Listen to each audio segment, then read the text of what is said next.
mga sangkap, kailangan natin ng 3/4 kilo ng malagkit na kanin. Tapos, hugasan natin siya guys ng 2 beses at ilulutuin natin siya ng para siyang kanin. Kailangan din natin ng 2 niyog. Una ay bibiyakin muna natin yung ating niyog, pagkatapos ay itatapon lang natin yung ating tubig. At kapag nakapunta kayo ng palengke guys, mas mabuti nyo nung bilhin yung mga yung grated coconut dahil mas madali lang yung gawin kaysa ganito. Tapos ay mano-mano kung ihiwala yung ating o yung laman ng niyog. Pwedeng kayong gumamit ng coconut grater since wala kami, so ganito yung ginagawa ko.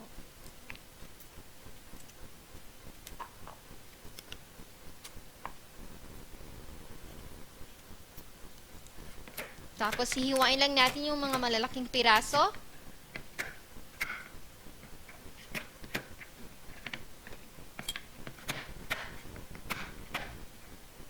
Then, transfer natin siya sa blender.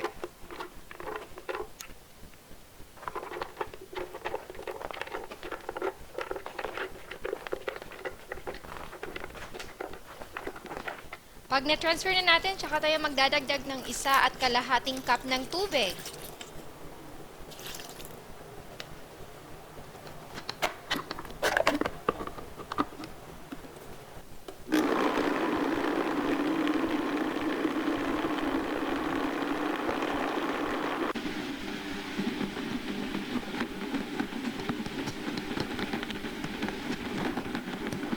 So, pag naging pinong-pino na siya, saka natin siya i-transfer doon sa bowl. Pero bago yan, maglagay muna tayo ng cheesecloth or pansala.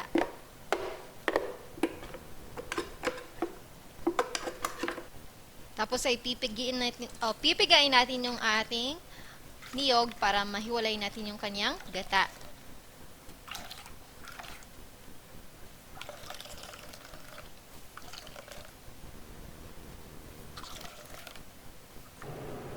Tapos, transfer natin yung ating coconut milk sa isang malaking kawali.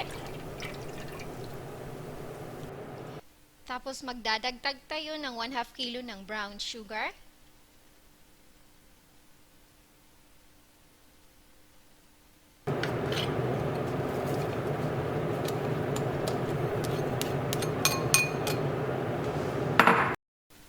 Kailangan din natin ng 3 kalamansi. Hiwain natin ito, pagkatapos ay kukunin natin yung kanyang juice.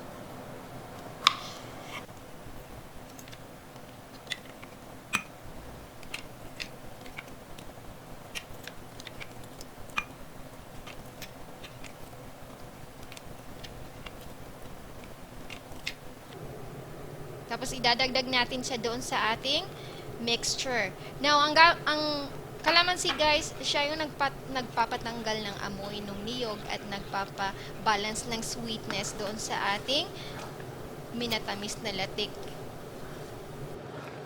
Haluin lang natin siya ng mabuti guys hanggang ma-dissolve yung ating asukal at maging malagkit na siya.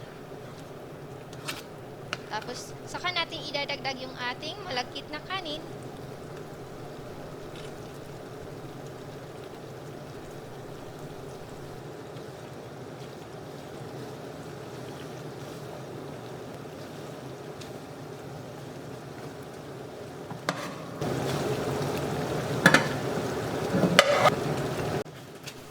Tapos, mix natin siya ulit guys para ma-absorb naman nung malagkit na kanin yung ating latik.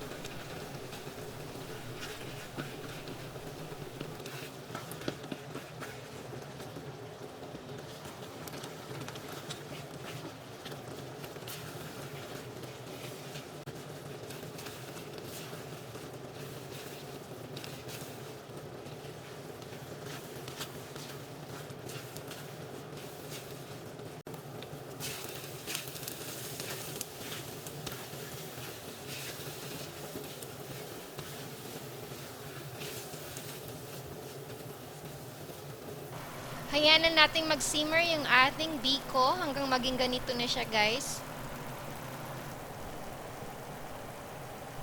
Tapos transfer natin siya sa tray. There you have it guys, ang ating easy Biko recipe.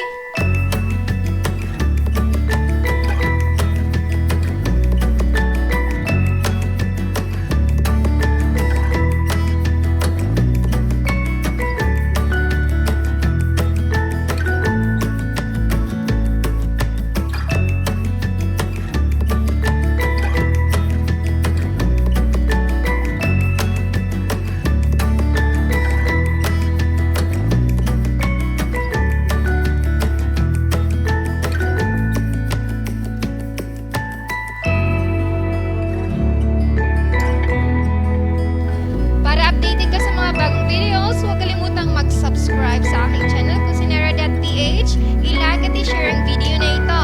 At maraming salamat sa panonood.